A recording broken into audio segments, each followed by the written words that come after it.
flyover যিখন ডাউনটাউনৰ সন্মুখত flyover আছিলে সেই ফ্লাইঅভাৰখন আমি উদ্বোধন কৰিম যিখন ছুপাৰ মাৰ্কেটত ফ্লাইঅভাৰ আছিলে আৰু ডাউনটাউনত এই দুইখন ফ্লাইঅভাৰ আমি ভগদত্তৰ নামেৰে নামাকৰণ কৰিব খুজিছোঁ ভগদত্ত প্ৰথম ভগদত্ত দ্বিতীয় মানে ভগদত্ত প্ৰথম ফ্লাইঅভাৰ ভগদত্ত ছেকেণ্ড ফ্লাইঅভাৰ নৰকাসুৰৰ সন্তান ভগদত্ত গুৱাহাটীৰ ৰজা আছিলে কামৰূপৰ ৰজা আছিলে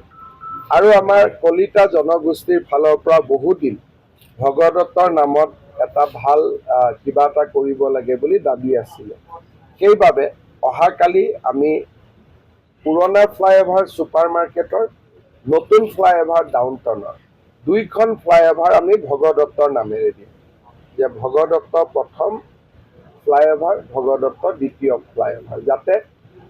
প্ৰাচীন কামৰূপৰ ৰজা হিচাপে তেখেতৰ নাম আৰু কীৰ্তি আমাৰ